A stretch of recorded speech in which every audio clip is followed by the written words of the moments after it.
el autor es anónimo, aunque seguramente utilizó muchas notas y muchos datos que había dejado Samuel por escrito. Los libros abarcan desde el año 1140 hasta el año 1015 antes de Cristo. Así que tenemos una joya de la literatura en nuestras manos. Tenemos un libro que tiene más de 3000 años de historia. Imagínense ustedes. Ahora, hay tantas cosas que cuando comencé a estudiar Primera de Samuel me llamaron tanto la atención. Fíjate, el libro comienza con un nacimiento y termina con una muerte. A mí eso particularmente me llamó la atención. Primera de Samuel comienza hablándonos del nacimiento de un joven, de un niño llamado Samuel. Shemuel es su nombre, oído por Dios o el que Dios oye. Y termina el libro contándonos la muerte de un rey llamado Saúl. Curiosamente, la primera letra y la última de Samuel es exactamente la misma letra con la que empieza el nombre Saúl y con la que termina el nombre Saúl. Es increíble, son tantas, entre comillas, curiosidades o coincidencias. El libro de Samuel nos cuenta la transición entre el período de los jueces y la monarquía. Y me llama mucho la atención que el último juez, hubieron 13, el último juez, cuyo nombre es en original Shin-Shon, Sansón, tiene exactamente la misma letra con la que empieza Primera de Samuel, que es la letra Shin, que es el nombre de Shemuel o de Samuel. Hay tantas cosas interesantes. El libro empieza diciéndonos o profetizándonos que 2 hijos van a morir en el mismo día.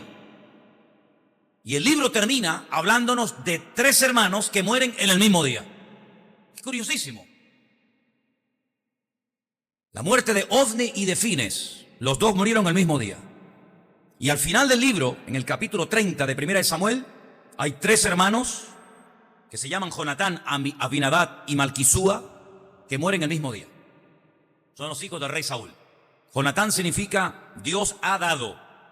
Abinadab significa mi padre es generoso. Y Malquisúa significa el rey es salvador. Fíjense los nombres de los hijos de Saúl. Qué diferente el significado a los nombres de los hijos de Elí, cuyos nombres no tienen absolutamente nada que ver con la Biblia, con la palabra del Señor.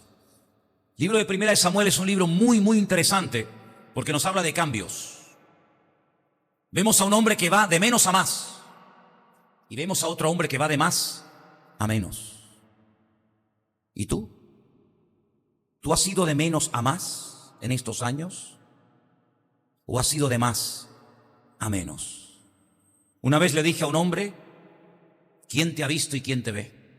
Con lo que amabas a Dios, con lo que estudiabas y predicabas su palabra, y ahora eres como una vela que se ha ido apagando lentamente, y ni siquiera ya te queda la ceniza de la gloria o del fuego que un día ardió en el altar de tu corazón. Samuel fue un hombre que se crió, como vimos el jueves, en un ambiente terrible. Yo creo que ninguno de nosotros nos atreveríamos a dejar a nuestros hijos en semejante ambiente. Ponte tú en el lugar de Ana. Le había hecho una promesa al Señor. Era una mujer estéril. Durante años no había podido tener hijos. Pero dice la palabra que le prometió al Señor. Le hizo un voto al Señor. Y le dijo: si tú me visitas y yo tengo el gozo de poder tener un hijo, de ser madre, yo lo consagraré a ti todos los días de su vida. Estoy dispuesto a renunciar a él. Estoy dispuesto a dártelo para que sea tu siervo el día de mañana. Y así fue. Dice la Biblia que tan pronto el niño fue destetado, no sé a qué edad se puede terminar de destetar a un niño, pero en aquellos tiempos hasta los 12 y 13 años los niños todavía estaban enganchados a las tetas de su madre. Pues dice la Biblia que tan pronto fue destetado, lo llevó, no al templo porque no existía templo, pero sí había una carpa, una especie de tabernáculo que se había puesto en Silo, y dice que allí lo entregó para que el sacerdote Elí le enseñara y le ministrara, y cada año su madre viajaba con ropa nueva, porque lógicamente el niño crecía. Dice que era el tiempo en el que la madre Ana veía a su hijo y hasta el año siguiente no volvía a verlo. Y vemos que no lo dejó en un ambiente de espiritualidad, de amor a Dios, de oración. No, todo lo contrario. Los hijos del sacerdote Elí eran hombres perversos. Dice que llegaron a tener relaciones sexuales con mujeres dentro del mismo lugar de culto, allí mismo, delante de todo el mundo. Dice, grande era el pecado de los hijos de Elí. Y allí se crió Samuel. Pero vimos esta semana, el día jueves, algo increíble, cómo en un ambiente horrible, en un ambiente de inmoralidad sexual, en un ambiente de pecado, de desorden, de rebeldía, nace un muchacho que marca una diferencia durante 40 años de la historia del pueblo de Israel.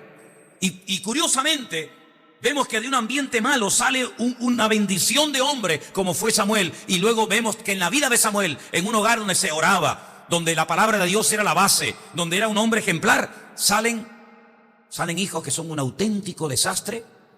Y uno se da cuenta de que sí, el ambiente pues ejerce una influencia tremenda en la vida de los hombres, pero en el fondo los hijos tarde o temprano, por muy malo que haya sido el ambiente en el que se hayan criado, o muy bueno y santo, tarde o temprano toman su camino y toman sus propias decisiones. Y eso lo podemos ver clarísimamente en el libro sobre todo de Primera de Samuel. Ya sé que hay un personaje que al fin y al cabo después es el que destaca y marca una diferencia, que es David. Pero en esta tarde no quiero hablar de él. Pero fijaros qué interesante, hermanos. Estuve pensando, ¿qué diferencias hay entre Samuel y Saúl? Los dos estaban ungidos, uno para ser rey, otro para ser un sacerdote o un profeta y siervo de Dios. ¿Qué diferencias hay entre uno y otro? Hay muchísimas. Voy a compartir con ustedes algunas.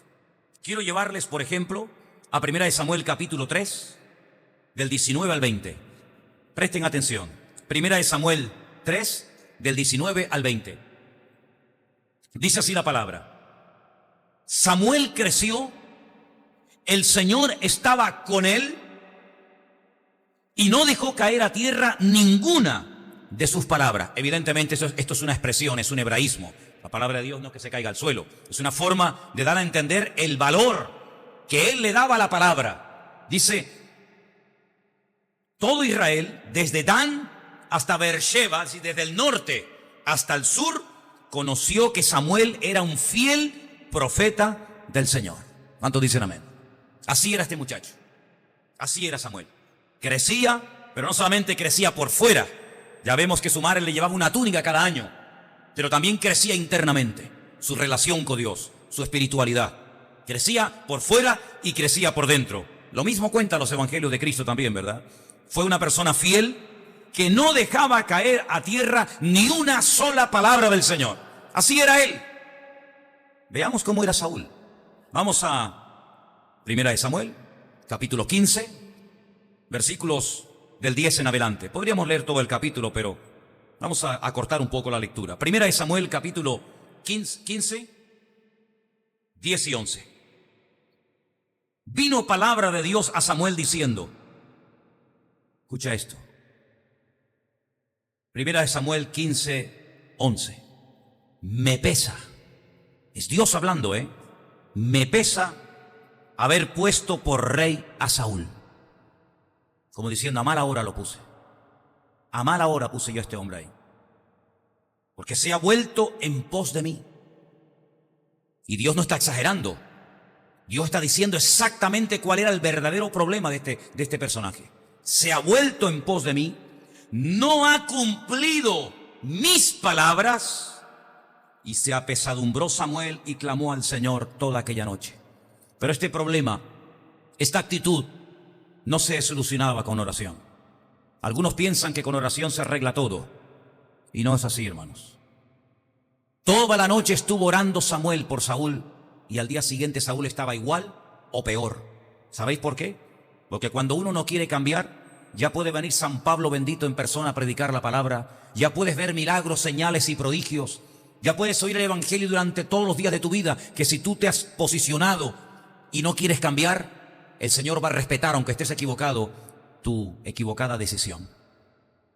Fíjate la diferencia. Samuel no dejaba caer a tierra ni una sola palabra de Dios. Saúl dice que no valoraba, no estimaba la palabra del Señor. Y fíjate lo que dice en el versículo 22. Seguimos en el 15, versículo 22. Samuel dijo, se complace el Señor tanto en holocaustos y en víctimas como en que se obedezca a las palabras de Dios. Algunos están dispuestos a hacer sacrificios. Y el Señor dice, ¿y yo cuándo te he pedido a ti sacrificios? ¿Qué es más importante, los sacrificios que podamos hacer para Dios o que verdaderamente se le obedezca? Pues aquí está diciendo el Señor que más importante que los sacrificios es que se obedezca su palabra. Dice, ciertamente el obedecer es mejor que los sacrificios. No es que los sacrificios sean malos, pero es que hay algo mejor que los sacrificios. El Señor quiere que se le preste atención. Dice que eso es más importante que la grosura de los carneros. Y ahora viene algo tremendo, que dice, porque como pecado de adivinación es la rebelión. Como pecado de adivinación, como entrar en contacto con los espíritus malignos, intentando adivinar o pronosticar más bien el futuro, así es la rebelión. Porque la rebelión es manipulación, es querer manipular las cosas, es tergiversar las cosas. Siempre hay un culpable, tú nunca, tú no. Siempre es la mujer, o el marido, o el pastor, o el diablo, o Dios, o el gobierno, pero tú nunca. Por eso es comparada la rebelión con la adivinación, porque siempre estás buscando manipulación, ¿verdad? Tergiversar lo natural para justificar tu actitud. Dice, como ídolos e idolatría, la obstinación. Por cuanto tú desechaste la palabra de Dios, el Señor también te ha desechado a ti para que no seas rey. Así que si buscas una explicación y te preguntas, bueno, ¿y por qué Dios me ha desechado? ¿Por qué no puedo seguir siendo rey? ¿Por qué mi hijo Jonatán no será el siguiente rey de Israel? Porque tú desechaste la palabra del Señor, por lo tanto el Señor a ti también te ha desechado. Ni más ni menos. Fíjense qué diferencia, ¿eh? Qué diferencia, ¿eh? Viviendo en la misma época, siendo contemporáneos, uno fiel al Señor, otro un desobediente. Uno, una persona dispuesta a tomar todas las palabras del Señor, a valorarlas y aplicarlas en su vida. El otro le decía una cosa y hacía lo que le daba la gana y después encima le echaba la culpa a los demás. Cuando el Señor lo manda en misión y le dice, tienes que terminar lo que se quedó a medias, tienes que arrasar con Amalek, el único enemigo que se levantó contra el trono de Dios. No podemos consentir a ningún enemigo que se levante contra el trono, contra la soberanía de Dios. Y dice la Biblia que le dijo, no traigas nada, no caigas en avaricia, no tomes ovejas, ni cabras, ni camello, olvídate de eso, olvídate de eso. Hay batallas que son para traer botín y otras que son para destruirlo todo. Y en esta ocasión tú no tienes que tomar nada. La Biblia nos enseña, leer todo el capítulo 15 de 1 de Samuel, que trajeron ovejas, trajeron corderos, trajeron tantas cosas, incluso hasta al rey de Amalek le perdonaron la vida. Hasta el rey de Amalek. Y cuando Samuel lo confronta y le dice una pregunta, ¿tú no entendiste la orden? Porque fue bastante clara. El Señor te envía una misión. ¿Por qué has traído todos estos animales? Y dice, es para sacrificarlas al Señor. ¿Y por qué has perdonado al rey de Gat? Y dice, no, yo no, fue el pueblo. Entonces te das cuenta que la actitud de Saúl era repetitiva. Uno puede cometer un error un día, por supuesto que sí. Todos somos seres humanos, ¿sí o no, hermano? Un día podemos ser rebeldes, claro. Un día podemos ser desobedientes, sí, por supuesto. Un día podemos enfadarnos, claro. Pero cuando se mantiene reiteradamente una actitud, esa persona o es un rebelde o no ha entendido el Evangelio. Y no es un convertido, aunque parezca, pero no lo es. Porque la Biblia dice que el que practica el pecado, no el que peca. ¿Quién no peca, hermanos? ¿Quién no peca de una u otra manera? Pero el que practica el pecado, el que lo ves un día y otro y una semana y lo ves este mes y lo ves dentro de 6 meses y lo ves dentro de un año y siempre está en lo mismo, no ha nacido de nuevo. Por eso cuando decía David, en aquel día algunos dirán, en tu nombre hicimos tal cosa y en tu nombre, y presentan su currículum de lo que hicieron, no del cambio en su vida. El Señor dice, apartaos de mí, yo nunca os conocí. Una persona puede tener un tiempo de estar un poco frío, que no es lo correcto, pero puede estar un poco desanimado, puede estar un poco decaído, pero permanentemente desanimado, permanentemente decaído, permanentemente en una actitud de indiferencia, permanentemente sin ganas de orar, permanentemente sin ganas de estudiar la palabra, permanente y constantemente en una actitud antibíblica, es que esa persona no ha nacido de nuevo. Aunque venga aquí, aunque levante las manos o no las levante, aunque diga gloria a Dios, no importa. Saúl es una persona que externamente, aparentemente cambiaba. De hecho, vamos a ver algo muy interesante en esta tarde, que yo justamente lo leía en esta mañana, para que veáis cómo aparentemente parece que Saúl cambiaba, pero a la hora de la verdad, lo más mínimo. Pero antes de llegar a ese punto, mirar en 1 de Samuel 25:1. 1 de Samuel 25:1. Miren lo que pasó cuando murió el profeta Samuel. Murió Samuel y se juntó todo Israel y lo lloraron. Y lo sepultaron en su casa en Ramá. Y se levantó David y se fue al desierto de Parán. Es decir, el día que murió Samuel fue una tragedia. La gente lo echó de menos. Lo enterraron dignamente. La gente lloró. Pero sin embargo, fijaros al final del libro, en el capítulo 31, verso 1, estamos viendo diferencias entre Samuel y Saúl.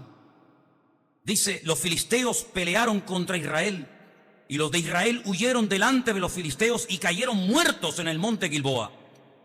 Y siguiendo los filisteos a Saúl y a sus hijos, mataron a Jonatán, a Abinadab y a Malquisúa, hijos de Saúl. Y arreció la batalla contra Saúl y le alcanzaron los flecheros y tuvo gran temor de ellos. Entonces dijo Saúl a su escudero, escucha, saca tu espada y traspásame con ella, para que no vengan estos incircuncisos y me traspasen y me escarnezcan. Mas su escudero no quería, porque tenía gran temor. Entonces tomó Saúl su propia espada, se echó sobre ella, y viendo su escudero a Saúl muerto, él también se echó sobre su espada y murió con él. Así murió Saúl aquel día juntamente con sus 3 hijos y su escudero y todos sus varones. Qué diferente, ¿no? Fueron diferentes en vida y fueron diferentes en muerte. En vida, Samuel valoraba todo lo que era de Dios, todo lo que él le olía bendición. Toda palabra que a él le parecía interesante aprenderla y aplicarla, dice que no la dejaba caer a tierra. Qué diferente Saúl. Tuvo varias oportunidades para demostrar que amaba a Dios, para ir a misiones concretas y específicas, a ejecutar la voluntad de Dios, y no la cumplía, dice, porque desechaba, no valoraba. Para él la palabra de Dios no tenía peso. Se justificaba tratando de presentar sacrificios. Así eran en vida, pero en muerte dice la Biblia que Saúl cuando se suicidó, se desparramó todo Israel y fue una ruina nacional. Qué diferente el día que enterraron al profeta Samuel. Todo el mundo lo lloró, todo el mundo lamentó que la voz y el ministerio y la influencia del profeta Samuel se había ido para siempre. Pero esta mañana leía algo que me impactó tanto, porque hay momentos en los que aparentemente Saúl recapacita. Hay momentos en los que parece como que la evidencia es tan contundente y tan aplastante que no le queda más remedio a Saúl que reconocer que por el camino que va no es el correcto. Y miren lo que pasa en 1 Samuel 26. 1 Samuel capítulo 26.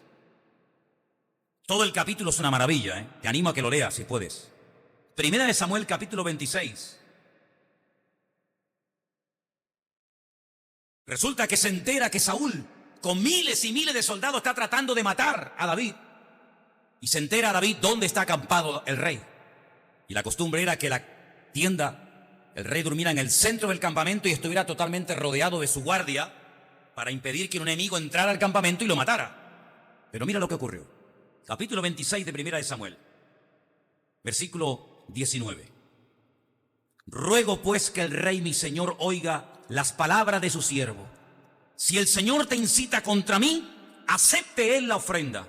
Mas si fueren hijos de hombres, malditos sean ellos en presencia del Señor, porque me han arrojado hoy para que no tenga parte en la heredad del Señor, diciendo, ve y sirve a dioses ajenos. David se mete por el campamento, llega hasta la misma tienda de campaña donde el rey Saúl está, le quita la lanza. Uno de los que la acompañan le dice, Dios te lo ha puesto delante de ti, levántate contra él y mátalo. Nadie se ha enterado, todos están durmiendo. Y David dice, no, que me libre el Señor de levantar la mano contra este hombre. Dios lo puso, que Dios lo quite, pero yo no. Entonces dice en el versículo 20, palabras de David, no caiga pues ahora sangre en tierra delante del Señor, porque ha salido el rey de Israel a buscar a una pulga, así como quien persigue una perdiz por los montes. Es decir, cuando David se va y se sube a lo alto de una montaña y empieza a gritar, Abner, Abner, tú no eres el soldado, tú no eres el encargado de cuidar personalmente de la vida del rey. Mira lo que tengo en la mano. La lanza del rey, lo podía haber clavado allí mismo, lo podía haber matado. Has sido un negligente, te has quedado dormido, no has cumplido con tu deber, con tu obligación. Cuando Saúl ve que mientras dormía, David podía haberle cortado el cuello.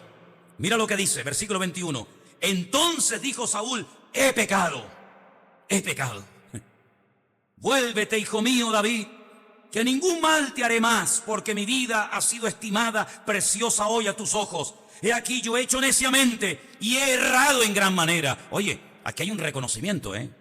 El hombre reconoce que ha pecado, que está perdiendo el tiempo persiguiendo a un enemigo que no es su enemigo. Es más, David estaba casado con su hija, era su yerno.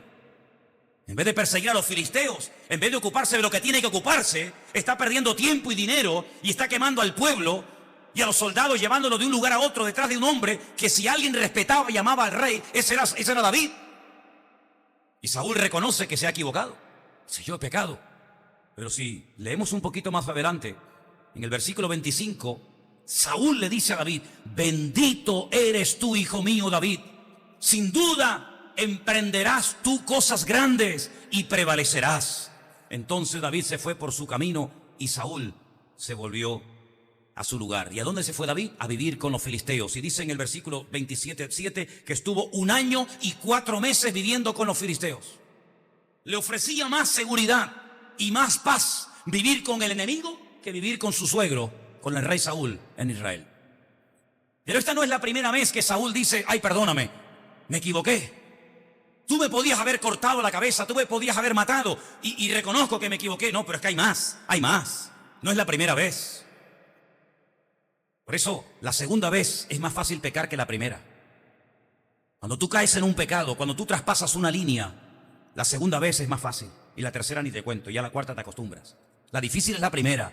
La primera vez, el temor: lo hago, no lo hago, me ven, no lo ven, me pilla, no me pillan, y qué verá, dice Dios, y estoy nervioso. Pero cuando cruzas esa línea, ya te acostumbras. Te arrepientes el viernes y pecas otra vez al día siguiente. Es así. Un día estaba Saúl solo en una cueva. Dice en la Reina Valera, en la versión así nuestra, cubriéndose sus pies. Eso es un hebraísmo. Estaba haciendo sus necesidades. El momento más vulnerable y humillante. Y David justamente estaba dentro de la cueva, donde acaba de ver entrar por la cueva al rey Saúl. Está con sus soldados y los soldados le dicen: ahí lo tienes, Dios te lo puso delante. No tienes ni que ir a buscarlo. Levántate y mátalo. Y David dice que se levanta sigilosamente, saca un cuchillo y le corta el borde de su manto. Y cuando Saúl se va, David comienza a gritar: rey mío, Saúl, mira. Y le enseña así un trozo de tela y le dice: ¿sabes lo que es esto? Mírate el manto, te lo he cortado. Así te podía haber rebanado el cuello, pero te he vuelto a perdonar por segunda vez la vida, porque yo no tengo nada contra ti. Líbreme Dios de levantar mi mano contra ti. Y otra vez Saúl aparentemente se arrepiente, aparentemente se humilla y le pide perdón a David. Pero una cosa es reconocer por fuera y hablar palabras bonitas, y otra cosa verdaderamente es llevar ese arrepentimiento y ese reconocimiento a un cambio interior y a un cambio genuino de vida. ¿Cuántos dicen amén? David nunca olvidó que le cortó el borde de las vestiduras a Saúl. Probablemente por eso, cuando era mayor, le ponían muchas mantas y muchos mantos. Y dice que no entraba en calor, siempre tenía frío, para que recordara que un día le cortó el manto al rey Saúl. Y eso dice que le trajo dolor y le trajo tristeza a David durante toda su vida, el haber hecho esa acción, ¿verdad? Israel tenía 2 grandes enemigos en la época del rey Saúl, en la época de Samuel. Uno externo y uno interno. Y saben, hermano, lo que veo en el libro y observando la vida de la gente, que a veces es mucho más fácil enfrentarte con tus enemigos externos, con tus problemas externos, que con los verdaderos problemas que tú tienes. El enemigo externo en aquel tiempo se llamaba filisteos. Los filisteos eran terribles. Habían venido de una isla y se habían afincado en toda la costa mediterránea del país. Dominaban toda la costa, todo el comercio que entraba y salía, ellos lo controlaban. Tenían desde la franja de Gaza, pasando por Askelón, Asdod, Ecrón y Gat, tenían todas las 5 ciudades principales de la costa mediterránea y observaban los barcos que venían o el comercio que se iba. Es decir, tenían estrangulada la economía del país. Al enemigo le encanta estrangular la fuente de riqueza y la fuente de prosperidad y de bendición del pueblo de Dios. Tenemos que ver en las páginas de la Biblia a qué se dedicaba cada enemigo. Unos se dedicaban a matar mujeres, otros se dedicaban a frenar la economía del país, otros se dedicaban a la guerra en los montes, otros se dedicaban a destruir a la juventud. Tenemos que ver con qué enemigo nos enfrentamos. Y los filisteos eran el enemigo típico fanfarrón, que hacía un mal uso de las riquezas y que tenía controlada la fuente de ingresos del país.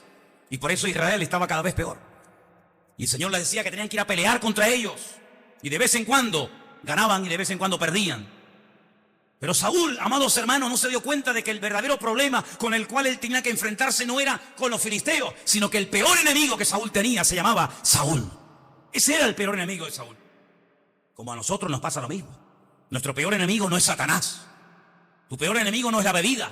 Tu peor enemigo no es la droga. Tu peor enemigo no es el orgullo. Tu primer y mayor enemigo eres tú mismo.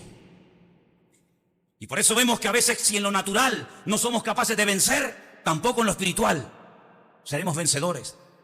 Hemos hablado en esta clase que estamos teniendo los martes sobre el discipulado de actos externos.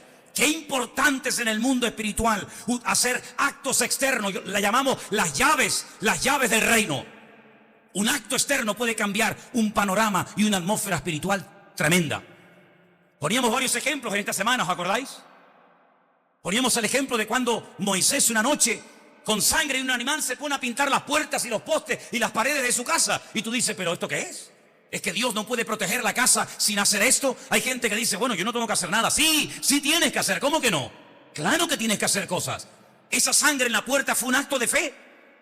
Esa sangre en las puertas en Egipto paró la mortandad en las casas. Fue un acto externo que cambió la atmósfera espiritual. Y dice que no había muerte en esos lugares. Pero fíjate qué interesante, cuando van a conquistar la ciudad de Jericó, dice que le dan a Rahab la ramera un trozo de tela y le dice, tú átalo en la ventana. Y ese acto de atar ese cordón, ese trapo en la ventana, fue un acto público, fue un acto de fe que protegió su vida y toda esa casa, los que estaban dentro. Porque dice que ella vivía entre muro y muro. Había un círculo concéntrico, un muro exterior y un muro interior. Y entre muro y muro, Rahab vivía. Y dice que las murallas cayeron de arriba abajo, tanto la externa como la interna. Pero la casa de Rahab permaneció. ¿Por qué? Porque desde el día que se jugó, desde el día que se hizo ese acto externo y puso ese trapo en la ventana, Dios protegió esa casa de una forma sobrenatural. ¿Cómo no va a ser importante que levante las manos en un culto, hombre? ¿Cómo no va a ser importante? Entonces, ¿por qué lo dice el Señor en la palabra? ¿Por qué dice el Señor, levantad mano santa, sin ira y sin contienda? ¿Por qué no dice la Biblia? ¿Cómo no va a ser importante danzar en la casa de Dios? ¿Cómo no va a ser importante tocar las palmas? ¿Cómo no va a ser importante dar gloria a Dios en la iglesia? ¿Quién ha dicho que no es importante? En esta iglesia es muy importante expresar nuestra alabanza y nuestra devoción al Señor. Esto no es un cementerio. Esta es la casa del Dios vivo. Y aquí alabamos, danzamos, hablamos en lengua, aplaudimos, hacemos lo que haga falta. ¿Por qué? Porque para nosotros es un orgullo y un acto externo el poder alabar al Señor. Habéis oído hace poco, por eso cerraron la puerta de la iglesia. El gol, ¿se oyó el gol, sí o no? No estamos allí, estamos aquí en la iglesia. Pero los de allí han hecho algo externo que se ha notado en la iglesia. ¿Cuándo será el día cuando en el estadio Eliodoro Rodríguez López diga la gente, pero ¿de dónde viene ese ruido? ¿De dónde viene ese fervor? Viene de la iglesia de Garcilaso de la Vega, número 13, donde adoramos al Rey de Reyes y Señor de los Señores. Y ellos tendrán que decir, ¿qué está pasando en ese lugar? Bendito sea Dios. Bendito sea Dios. ¿Cuántos dicen amén? Ellos dicen gol, yo digo, gloria a Dios. ¡Gloria a Dios! ¡Gloria a Dios! ¡Gloria a Dios! ¿Te da vergüenza? A mí ninguna. ¿Le da vergüenza al señor de 80 años ir con su nieto a un estadio a decir gol? Ninguna. ¿Le da vergüenza ir con una bufanda del Tenerife en el cuello? ¿Le da vergüenza ser el idiota, insultar a un árbitro? Ninguna. ¿Y por qué a ti te da tanta, hombre? ¿Cuándo llegará el día que nos demos cuenta, amados hermanos, que los actos externos cambian el mundo espiritual? Claro que lo cambian, ya lo creo. Quitar la piedra. Vosotros tenéis que quitar la piedra. Yo la podría quitar así, pero la vais a quitar vosotros. Porque en el momento en que estéis dispuestos a quitar la piedra, en ese momento comenzará un proceso de cambio en la vida de Lázaro y en vuestras vidas también. En el momento en el que llenéis las tinajas de agua hasta arriba, en ese momento comenzará el milagro. En otras palabras, amados hermanos, no pienses que podemos vivir una vida pasiva. Yo no quiero creyentes aquí pasivos, ¿me estáis oyendo? Yo no quiero gente pasiva aquí, Yo no quiero gente que venga a ver un espectáculo, a ver a los artistas cantar. Aquí venimos a hacer el culto entre todos, amados hermanos. Y aquí venimos a alabar al Señor. Y si no sabes, ven esta noche a mi casa y te tengo hasta las 4 de la mañana y te enseño cómo se alaba a Dios. Y si no sabes, pregunta, infórmate, asesórate, estudia, indaga. Rómpete delante de la presencia del Señor, hermano. Rómpanse delante de la presencia del Señor. Eso es lo que le dijo el pueblo Eso es lo que le enseñó David al pueblo. Hermanos, que estamos trayendo el arca de la alianza. ¿Qué era el arca de la alianza? Bueno, era un mueble de madera de acacia, forrada de oro por dentro y por fuera. Las medidas exactas las tenéis allí. Si después queréis dar un vistazo, así eran. Un mueble. Pero un momento, un mueble que representaba mucho. Y en el libro de Samuel, David, cuando sube al trono, lo primero que pregunta es: ¿dónde está el arca de la alianza del Señor? Y le dicen: ¿dónde está? Pues hace 40 años que no sabemos nada de ella. Así nos va. Así nos va. Guerras perdidas, el pueblo en la ruina total, la gente amargada, frustrada, entristecida, van a la guerra con miedo, prefieren irse a vivir a una cueva llamada la famosa cueva de Adulán que ir a la guerra con el rey Saúl. Claro, si es que nos hemos acostumbrado a vivir en la religión, como decía David esta tarde, nos hemos acostumbrado a vivir en la rutina, en la monotonía, pero no hay presencia de Dios, no hay gloria en tu vida, hermano, hay gloria en tu vida, hermana, hay gloria en tu familia, hermano, hay gloria en los cultos. Vamos a ver, ¿dónde está el arca del Señor? Dice: no, está en la casa de un tal Obed-Edom. Traedme el arca. Sí, ya sé que la forma no fue la correcta. Ya sé también que las formas a veces que utilizaba Jacob no eran las correctas, pero en el fondo Jacob amaba al Señor, Jacob amaba al Señor, tenía que aprender a hacerlo bien. Pero era tanto el deseo, era tanto el amor que tenía por el Señor, y yo prefiero gente que se equivoque por querer amar y servir al Señor, que gente que guarde la compostura, que no se equivocan nunca, pero están muertos como palos. Y el arca de la alianza la trajo a Jerusalén. Y toda la ciudad comenzó a danzar. Nunca danzaron durante los 40 años del rey Saúl, nunca. ¿Cómo van a danzar si no les enseñó nadie? Pues si Saúl está muerto, ¿qué transmite un líder muerto? ¿Muerte? ¿Qué transmite una persona que no tiene comunión con Dios? Muerte. No puede transmitir otra cosa. ¿Qué va a transmitir Saúl? La gloria de Dios, pero si no la tiene. Si uno de los versículos más tristes de la Biblia, ¿sabéis lo que dice? Y la gloria del Señor, o el Espíritu del Señor, se apartó de Saúl y él no se dio cuenta. Que si tú pierdes el coche esta noche te vuelves loco. Imagínate, sales a la calle, te vas a donde dejaste el coche y no lo encuentras. ¿Qué harías? No pasa nada. Nos vamos caminando a casa. Eso no te lo crees ni tú. O llegas esta noche a casa y te encuentras que la casa está saqueada, han robado la nevera, el televisor, el lavavajilla, el microondas, la silla, la mesa. ¿Te vuelves loco? Pues ¿cómo Saúl se acostumbró a vivir sin la presencia del Señor? Es que a todo se acostumbra uno en la vida, hermano. A todo se acostumbra uno. A vivir en la carne. Los corintios vivían en la carne, para ellos era normal vivir en la carne. Pablo decía: carnales, niños en Cristo, que no habéis crecido, que no habéis madurado. Si Pablo no se lo dice, ellos ni se dan cuenta. El Señor entró en el templo de Jerusalén y dice: me habéis convertido mi casa de oración, me la habéis convertido en una cueva de ladrones. Y allí estaba Anás, allí estaba Caifás, allí estaba toda la curia, allí estaban todos los religiosos y nadie se sentía mal. Venga oveja, y venga camello, y venga bueyes, y venga animales. Y el Señor llega y nada más entrar dice: esto es una cueva de ladrones. Sin embargo, ellos se acostumbraron a vivir, pues eso, en una cueva de ladrones, creyendo que incluso de esa forma adoraban al Señor. No había alabanza, no había adoración. ¿A dónde se iban los que verdaderamente amaban al Señor? Leed la historia. ¿A dónde se iban? A Qumran, al desierto de Judea. Allí se metían en cuevas. Dice que los llamaron los esenios. Allí se metían en las cuevas. Allí comenzaron a escribir y a escribir la palabra, a orar, a ayunar, a buscar al Señor. ¿A Jerusalén para qué? Si allí no hay nada, está muerto. ¿A dónde se iba la gente enferma y necesitada en los tiempos de Jesús que vivían en Jerusalén? ¿A dónde se iban? ¿A dónde? Lo normal hubiera sido ir al templo, ¿sí o no? No iba nadie. No iba nadie. ¿A dónde se iban los enfermos? Los cojos, los ciegos, los mudos, los paralíticos. ¿A dónde se iban? A un estanque. ¿Cuál? El de Betesda. ¿Y por qué se iban a un estanque?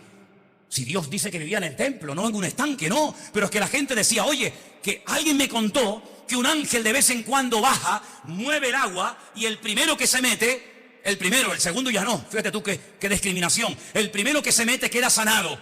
Y allí se iban multitudes, cojos, paralíticos. Allí se iban a esperar nada. Y eso es lo que pasa hoy en día. Cuando la iglesia verdadera, cuando los hijos de Dios no le ofrecen al mundo un Cristo vivo, glorioso, resucitado. ¿A dónde se va la gente? Al curandero, al mago, al astrólogo, al adivino, al parapsicólogo, al santero, al que le tira las cartas, le lee las manos, al horóscopo. ¿Por qué? Porque el ser humano está buscando, y donde él cree que puede encontrar solución a sus problemas, allí se va. Y por eso tuvo que ir Cristo al estanque de Betesda. Pero mira qué curioso, cuando llega al templo y lo limpia, ¿sí o no? ¿Os acordáis? Entró al templo de Dios, echó fuera a todos los golfos y sinvergüenzas que habían convertido la casa de Dios en un lugar de comercio. Ay, si el Señor bajara otra vez y empezara a sacar de los templos y empezara a sacar de tantas actividades y cosas que se hacen supuestamente en su nombre. Y al último que alaban y adoran es al Señor. Primero se levantan ellos y después también ellos. Cuando el Señor limpia el templo y saca toda esa basura afuera y vuelca las mesas y saca todo a la calle, Él dice: esta casa será llamada casa de oración para todas las naciones. ¿Qué pasó? ¿Todo sigue igual? No. Cuando una persona tiene un encuentro con Cristo no puede seguir igual, porque si sigue igual es que no ha tenido un encuentro con Cristo. Amén, hermanos. Si sigue igual es que no ha cambiado, y si no ha cambiado es porque no se ha encontrado con el Señor, ni más ni menos. Dice que empiezan a venir la juventud. Antes no iba nadie. Empiezan a ir los jóvenes y comienzan a decir: Osana, Baruch haba Beshem Adonai, bendito el que viene en nombre del Señor. Y los religiosos, que no soportan el ruido, que no soportan el perder la compostura, le decían: callado, no diga eso. Jesús, reprende a tu discípulo. Y le dice: si estos se callan, las piedras me alabarían. Cállate tú si quieres, pero no impidas la alabanza y la alegría en la casa de Dios. Quieres vivir como muerto, vívelo tú, pero no transmitas a mi pueblo eso. Se corre la voz, comienzan a venir cojos, mudos y paralíticos del estanque de Betesda, y la casa de Dios se llenó hasta arriba. Lean los evangelios, no les miento. Se llenó de enfermos y dice que eran sanados, eran liberados los endemoniados. ¿Por qué? Porque cuando la casa está limpia y cuando hay santidad, las cosas cambian. Cuando las cosas no cambian, no es por culpa de Dios, es porque tú estás muerto. Aunque tienes nombre de que vives, le dijo el Señor a una iglesia: ustedes están muertos. Así que, amados hermanos, vemos en el libro de Samuel, una tragedia. Un hombre que fue elegido rey, el primero. Un hombre que dice la Biblia que tenía Samuel 24 horas al día a su entera disposición. Le daba lo mismo. Un hombre que fue ungido con ese aceite fresco para que pudiera ser un hombre de Dios. Lo tiró todo por la borda. Todo lo tiró por la borda. Todo. ¿Y terminó cómo? Quitándose la vida. Amargado. Más solo que la una. Más solo que la una. Y lamentablemente, ese día, cuando él cayó, los que estaban con él también cayeron. Y cuando le llega la noticia a David, y esto me llama poderosamente la atención, David se rasga las vestiduras, porque David verdaderamente amaba y respetaba a Saúl, y sobre todo a su amigo Jonatán. Había hecho un pacto con él. Y comienza a llorar, y comienza a decir cosas tremendas. Quiero leerlas, por favor. Estamos en 2 de Samuel, capítulo 1. Le llega la noticia a David y dice en el capítulo 1, verso 19. 2 de Samuel 1:19. Ha perecido la gloria de Israel sobre tus alturas. ¿Cómo han caído los valientes? Y ahora dice algo tremendo. Tremendo. No lo anunciéis en Gad. No digáis nada. Gad, ¿qué es Gad? ¿Dónde viven los filisteos? ¿No te acuerdas de dónde era? ¿De dónde era Goliat? ¿De dónde era? Era Gad, de Filisteo, de Gad. No lo digáis en Gad. No deis las nuevas en las plazas de Ascalón. ¿Qué es Ascalón? Otra ciudad filistea. No digáis nada. Igual que nosotros hoy en día. Igual que nosotros. Para que no se alegren las hijas de los filisteos. Para que no salten de gozo las hijas de los incircuncisos. Esto no se puede contar. Esto no es bueno que se diga. Hoy es un día triste en nuestro pueblo, hoy es un día triste. Han matado al rey y a sus hijos. Si estas noticias llegan al campo del enemigo, imagínate, saltan, hacen una fiesta, una alegría. Como cuando un palestino mata a tiros o a puñaladas a un judío, pues a los niños le dan caramelos y saltan de alegría y hacen una fiesta por la calle. Igual, exactamente igual. Montes de Gilboa, ni rocío ni lluvia caiga sobre vosotros, ni seáis tierra de ofrendas. Si queréis un día os lo enseño. Si queréis un día os lo muestro.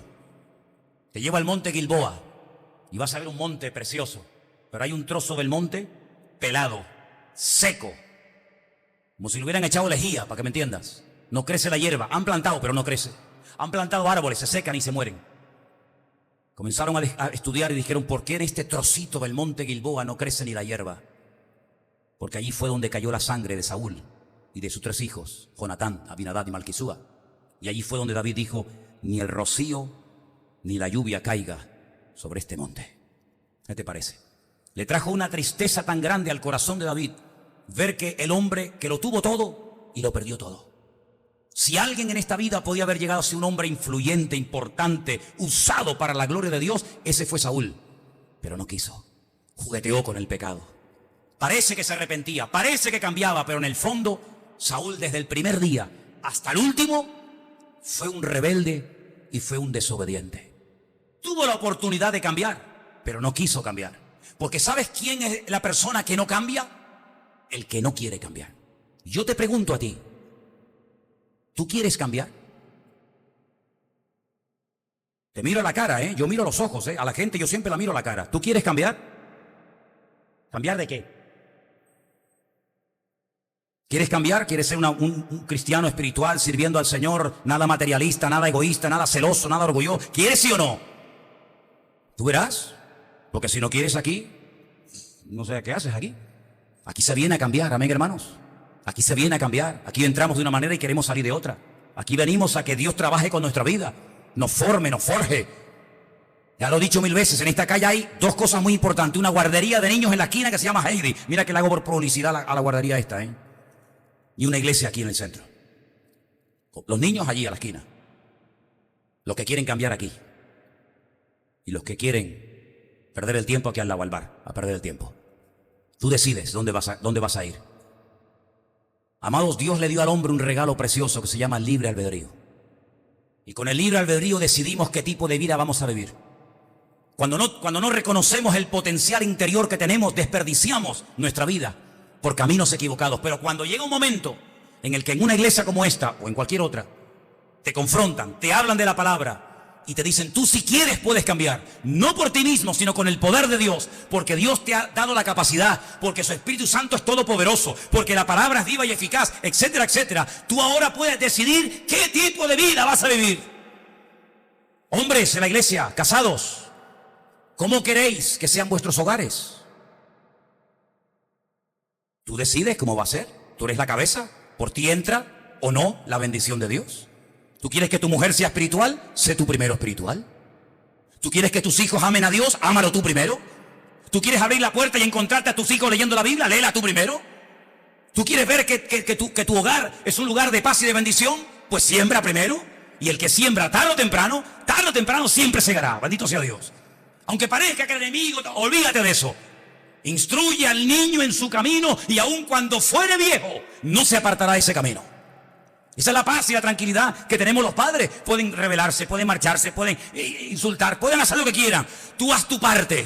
Y si tú verdaderamente has sembrado en él y has sembrado en ella, tú tranquilo. Pues si algún día va a venir aquí otra vez y lo vas a ver alabando al Señor y sirviendo al Señor, y a lo mejor te vas a quedar con la boca abierta de ver que mientras estábamos aquí, el Señor estaba trabajando en él y en ella mucho mejor de lo que tú te puedes imaginar. ¿Cuántos dicen amén? Pero tú decides qué tipo de hogar quiero tener. Un hogar ahí, bueno, no pasa nada. Bueno, pues si tú quieres tener ese hogar, allá tú. ¿Qué tipo de marido tú quieres tener, hermanita? ¿Qué tipo de hombre tú quieres tener? Siembra en él. Lo que no puedes hacer es pedir lo que no das. Si no siembras, no puedes cosechar. Tú tienes que sembrar. Es que me insulta, pues sigue sembrando. Parte de la semilla, cuando haces así, cae en el camino. Pero eso no significa de que no voy a seguir sembrando. ¿Qué tipo de padres quieres tener? Padres, ¿qué tipo de hijos queremos tener? ¿Qué tipo de iglesia queremos tener? ¿Qué tipo de pastor queréis tener? Podemos elegir. Dios nos ha dado a nosotros ese poder y esa capacidad de poder escoger. ¿Quieres ser un ladrón? ¿Quieres ser un amargado? ¿Quieres ser un drogata? ¿Quieres ser un alcohólico? ¿Quieres ser un amargado? Tú lo eliges. Pero tú puedes escoger hoy. El Señor dice, hoy puedes escoger el camino de la vida o el camino de la muerte. Yo te doy esa capacidad. Escoger el camino de la vida. En otras palabras, yo renuncio a la mediocridad. Yo renuncio a la indiferencia. Yo renuncio a la poca gracia, al poco deseo de amar a Dios. Renunciemos a eso. Y comencemos a trabajar en una línea de decir, no, yo voy a levantar cabeza, yo me voy a casar. Y voy a tener una buena mujer. Y yo voy a tener un buen marido. Y yo voy a tener unos hijos que amen al Señor. Tú tienes que trabajar. Que no puedes estar ahí siempre en plan espectador, como si vinieras al cine. No, hijo. Los que sembraron con lágrimas, con regocijo, segarán. Y sabes una cosa, a mí me ha dado el Señor una alegría tremenda esta semana. Pero tremenda. Mira que yo llevo años leyendo la Biblia. Yo tengo una Biblia que ya no la puedo ya ni abrir porque se me caen las hojas a pedazos. Y encontré en el libro de Samuel un personaje que me trajo tanto ánimo a mi corazón. Y es un personaje del cual yo en mi vida, mira lo que te digo, en mi vida he oído a nadie hablar de él. ¿Quién no ha oído un mensaje sobre Abraham? Lot, Daniel, Moisés, David, Jeremías. Pero Emán, ¿sé quién es? Pues yo el jueves hablé de él. Llegó primeramente a ser uno de los cantores más importantes que tuvo David al lado de él. Después llegó a ser un hombre que tocaba instrumentos que creó David para alabar a Dios de una forma increíble. Y llegó a ser un profeta en el palacio. Y yo pregunto, ¿y quién era este man? Recordad, Samuel tuvo 2 hijos, Joel y Abías. Emán era el nieto de Samuel, era el hijo de Joel. Joel, sí, no fue el hombre que Dios quería para su vida, pero ¿sabes qué? En la siguiente generación, lo que sembró con lágrimas y con sufrimiento y con dolor el profeta Samuel, lo comenzó a ver en su nieto. Y su nieto llegó a ser una de las personas más importantes, era el encargado de toda la alabanza, de toda la adoración. Y dice que después cuando Salomón construye el templo, le dice, tú, que eras fiel al Señor, alabándole con una arpa y alabándole en una carpa ahí en el desierto, tú que has sido fiel en lo poco, yo te pondré sobre lo mucho. Y dice que fue el encargado de la alabanza y de la adoración en el templo que Salomón construyó. ¿Qué te parece? Así que no estamos perdiendo el tiempo cuando ustedes oran, cuando ustedes leen la palabra, cuando ustedes se congregan, no estáis perdiendo el tiempo, estáis sembrando. ¿Para qué? Para que podáis ver resultados en vuestra vida. Porque Dios quiere que vivamos en paz, en victoria, con gozo, con pasión por las almas perdidas, no muertos, sino vivos, pero no de nombre, sino de verdad. Pero todo eso lleva un tiempo. Pues la pregunta es, ¿estamos dispuestos? ¿Estamos dispuestos como Samuel a decir, yo no voy a dejar perder ni una sola oportunidad? Mira, cuando Samuel era un niño, para que veáis, cuando Samuel era un niño, una noche oyó su nombre 2 veces. Yo te animo a que tú vayas por toda la Biblia y encuentres los lugares donde Dios a una persona lo llamó 2 veces por su propio nombre. ¿Te viene a la cabeza alguno? Yo te los puedo decir todos, pero no te los voy a decir. Los vas a buscar tú esta semana. Samuel se despierta. Se va a la habitación del sacerdote Elí y le dice, dime, Señor, ¿me has llamado?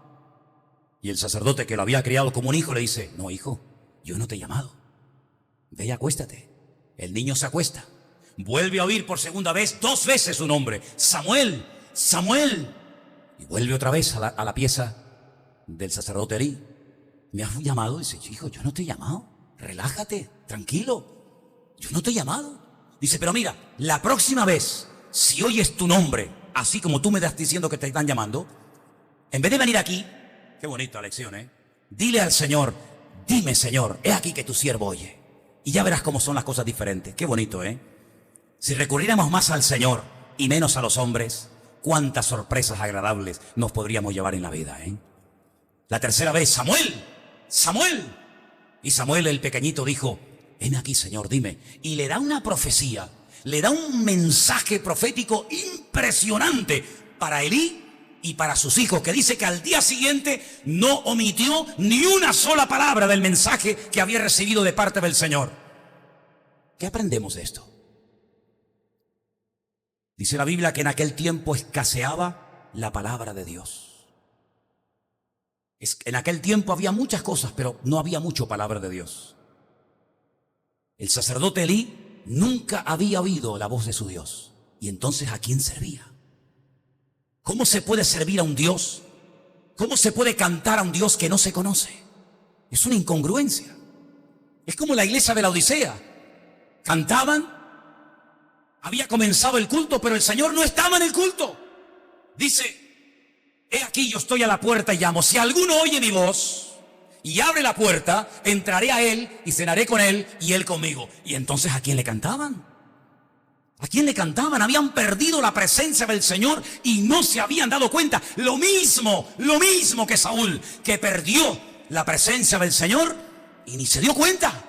Pero es que también hay otro personaje que se llama Sansón, que dice que el Señor se apartó de él, el Espíritu del Señor se apartó de él y él no se dio cuenta. Y cuando fue a atacar a los filisteos le arrancaron los ojos, lo ataron de pies y de manos y lo llevaron a un molino, hicieron de él un monigote. Es increíble. ¿Cómo se puede vivir sin esa presencia? Pues aunque te parezca mentira, hay así, así de creyentes, así. Multitudes de creyentes que no tienen cada día un encuentro con el Señor. Son religiosos, personas que te pueden hablar de la Biblia de Dios, pero muy poquito del Dios de la Biblia. Personas que conocen más de la liturgia y de lo que hay que hacer y de lo que no hay que hacer, de cómo hay que dar el pan, de cómo no hay que dar el pan, de cómo hay que ofrecer el vino, de cómo no ofrecerlo, de cómo es la ofrenda, todo eso lo conocen. Pero de vida práctica, de vida viva, no tienen ni la más remota idea. Y eso es a lo que yo quiero llevarles a ustedes, quieras o no quieras, aunque me mates. Llevarte a una vida viva, dinámica en el Señor. No una vida religiosa, porque la religión esclaviza, la religión embrutece, la religión produce un orgullo en el hombre que se cree superior a los demás. Y el que se cree superior a los demás es el más pequeño de todos. Dios nos está llamando a encontrarnos con Él, a tener más tiempo a solas con Él, a conocerle mejor, que cuando oigamos su voz digamos, esa es la voz de mi amado, que me llama. ¿Habéis leído el libro del Cantar de los Cantares? ¿Lo habéis leído? Shir Hashirin. Es un libro que no se lee en hebreo, se canta. Todo, desde el capítulo 1 hasta el final. Es un largo cántico, monótono, monotono. Una noche viene el amado. ¿Quién es el amado? ¿Quién es el amado para ti? Ella estaba en la cama. Oye al amado golpeando a la puerta. Oh, amada mía, estoy aquí. Quiero tener comunión contigo. Vamos a estar juntos. Vamos a tener relación juntos. Y ella le contesta desde la cama y dice, pero ¿cómo me voy a levantar ahora? Sí que me acabo de lavar y me voy a levantar y me voy a manchar los pies y empiezan a presentar excusas. Reconoce la voz. Oye el toque, pero no se esfuerza. ¿Y el amado qué hace? Se va el amado. Ella se percata, vuelve en sí cual hijo pródigo y abre la puerta y dice que había quedado el aroma. Aquí estuvo él, sí estuvo, pero no está. Y dice que enferma de amor, desesperada, recorre toda la ciudad de Jerusalén diciendo, ¿habéis visto a mi amado? ¿Lo habéis visto? Y dice, ¿tu amado? ¿Y quién es tu amado? Mi amado señalado entre 10.000, no hay otro como él. Y lo describe desde la coronilla hasta la planta de los pies. Y hasta que no lo encuentra, no para. Y eso es lo que tú tienes que hacer. Eso es lo que tenemos que hacer diariamente todos y cada uno de nosotros. Pelear. Pero no las batallas en las que a veces te metes. La buena batalla. Meterte en oración con Dios. Y decirle, Señor, no tengo para dar. Si yo te dijera a ti, el jueves predicas tú, el domingo predicas tú, ¿tendrías algo para dar? ¿Tendrías algo para dar? Un hombre se tuvo que levantar de madrugada y tocar a la puerta del vecino y dice, préstame 3 panes, déjame algo, porque me acaban de llegar visitas a casa y no tengo nada para ponerle delante. Claro, ¿no te has preparado?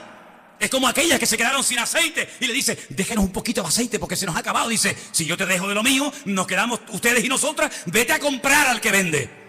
Y hay gente que vive de la gloria de otro. Ora por mí, hermana, que mañana tengo un examen, ora por mí. Ay, ora por mi marido, ora por mi niño, ora que me duele por aquí, ora que me duele por allá, ora por mí. ¿Cómo que? ¿Y tú cuándo oras? ¿Cuándo buscas verdaderamente al Señor? Temprano yo te buscaré, de madrugada yo me acercaré a ti. Mi alma tiene sed de Dios, del Dios vivo. ¿Cuándo vendré y me presentaré delante de Dios? Eso es lo que Dios quiere. Eso se llama cristianismo vivo y bíblico. Lo demás son pamplinas. Lo demás son pamplinas. Podemos cantar y hacer todo lo que quieras, pero el Señor lo que quiere enseñarnos, y yo lo estoy descubriendo en el libro de Samuel, yo lo que veo es que Dios nos quiere llevar a una vida de locos por el Señor. Locos por el Señor. Cuando una persona está drogada, ¿tú lo notas? A lo mejor algunos se dan cuenta, pero si yo le pido a alguno de los chicos, a Dino, a Juan Carlos, a algún chico del centro, digo, oye, ven para acá. ¿Este qué? Y me va a decir, Manolo, este está puesto hasta las orejas. ¿Por qué lo saben, amigo? Lo saben a la legua. Cuando una persona está borracha, ¿se nota sí o no? ¿Se nota? Es que te acercas un poco, hace... Algunos cuando me ven a mí se echan un paquete de chicle a la boca. Sí. ¿Eh? ¿Se nota, amigo? Y cuando tú estás lleno de Dios, ¿se nota sí o no se nota? Pues yo lo noto. Cuando uno está lleno de Dios y cuando uno está más vacío que una tinaja vieja. Y Dios quiere llenarnos a todos y a cada uno de nosotros. Yo podría estar hablando horas, pero al final me vais a matar. Al final hasta te vas a enfadar conmigo, porque te voy a dar caña hasta machacarte. Te voy a reventar a palos. Porque hasta que no te vea más espiritual que yo, no voy a parar. Te voy a hacer insoportable cada culto. Te voy a estar vigilando de noche y de día. Voy a ser la gotera continua en tu vida. Y te quiero ver orando, y te quiero ver predicando, y te quiero ver sirviendo a Dios. Y no voy a parar. Te voy a reventar a WhatsApp todos los días. Porque con 54 años que tengo no puedo ya perder más tiempo en tonterías. Queremos una iglesia espiritual, queremos jóvenes que sean bomba, que sean fuego en esta isla, hermanos. Eso es lo que queremos. Salieron de Irak, llegaron a Siria, bajaron a Egipto, llegaron a Túnez, están a punto de entrar en Argelia, y de Argelia a Marruecos, y de Marruecos a España. Y se vuelve a repetir la historia que ya ocurrió. Mientras los cristianos estaban peleándose entre ellos y discutiendo, los otros estaban avanzando. Y cuando se dieron cuenta, ¡pum!, se les metió encima y los tuvieron 800 años ahí metidos. ¿Qué te parece, amigo? Es tiempo de pelear la buena batalla, es tiempo de buscar a Dios. No hay tiempo que perder, hay que buscar de Dios. Mujer, dile, no te veo orar. No te veo orar nunca. Ora. Es que déjame en paz. No te dejo en paz. Y si se enfada contigo por obligarle a orar, que se enfade. Que se enfade. Hija, ¿tú estás leyendo la Biblia, papá? ¿Otra vez lo mismo? Sí, otra vez lo mismo. Tú estás leyendo la Biblia, tú estás orando. Dale la tabarra a tus hijos, dale la tabarra a tu mujer, dale la paliza a tu marido. ¿No dice que lo amas? Pues el que amas te hará sufrir. ¿No dice la Biblia eso? Fieles son las heridas del que ama. Vigila de su vida. Ora por él, ora por ella. Hagan equipo, ciérrense ahí como una piña. Pero vamos a hacer de nuestras vidas verdaderamente fructíferas para la gloria del Señor. ¿Cuántos dicen amén? Este no es un mensajito para que aplaudáis, ¿eh? A mí no me interesa si aplaudís o no aplaudís. Si os gusta o no os gusta, yo paso olímpicamente esas movidas. Hay predicadores que les gusta, que les aplauda. Y el reverendo, el avión, el helicóptero. A mí me importa un pepino toda esa vaina. A mí lo que me interesa es que tú llegues a un punto en el que digas, yo voy a por todas en el Señor. Que sales de aquí despotricando y hablando de mí, si ya estoy acostumbrado. Si ya estoy acostumbrado. No tengo ningún problema. Si yo preguntara, a ver, ¿quién no me ha criticado de aquí? Pocos podrían levantar la mano. No tengo problema en eso. Eso va en el paquete, va incluido. Pero yo estoy aquí para hacer de ti un hombre y una mujer de Dios. Y yo les pido también a vosotros, Marco, Anderson, Elena, Armando, hermano, si me veis que aflojo, que ya no soy lo que era, que ya no ora, decía, Manolo, ¿qué pasa, Manolo? Tú que corrías la buena batalla, ahora te nos vas a quedar atrás. Darme caña, exigirme a mí también, hermanos. Y mutuamente nos vamos a apoyar para que podamos pasar el testigo y podamos poner esta tierra con la ayuda y con la bendición del Señor patas arriba y que se note que los hijos del Señor están en este país. ¿Cuántos dicen amén? Cierra tus ojos, hermano, ahí donde estás si quieres.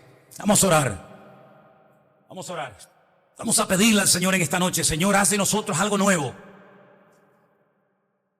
Algo nuevo, Señor. Renuévame la unción, renuévame el ministerio, renuévame en la alabanza, renuévame, Señor, renuévame. Como dice el cántico, ya no quiero ser igual. Renuévame, Señor. Transforma mi vida, Señor, cada día. El domingo, cuando sea el domingo ese de resurrección, allí todos los cristianos en pie de guerra. Hay que venir de Buenavista, de Icó, de la Punta de Teno, da igual. Él vino del cielo. Si Él vino del cielo dejando la gloria, ¿cómo no voy a hacer yo un esfuerzo por mi Señor? Faltaría más. Hasta ahí podríamos llegar, hombre. Hasta ahí podríamos llegar. Queremos en esta noche decirle al Señor que haga de nosotros gente viva, gente eficaz en el reino. Queremos en esta noche decirle al Señor, enciéndeme con el fuego de tu altar. Solamente, escucha bien lo que te voy a decir, voy a ser muy claro para que no me malinterprete nadie. Solamente si vas en serio, solamente si te vas a esforzar y te vas a dejar de niñerías y te vas a dejar de mirar a derecha o a izquierda y te vas a dejar de ser tú el centro de atención, y solamente si vas en serio con el Señor y estás dispuesto a poner la mano en el arado y seguir adelante contra viento y marea, solamente si vas en serio con Dios, yo te voy a pedir que hagas un acto externo esta noche. Que pases aquí delante y juntos oraremos al Señor para que Dios nos fortalezca en la batalla. Solamente si vas en serio con Dios. Los demás no me interesa. Solamente si vas en serio con Él.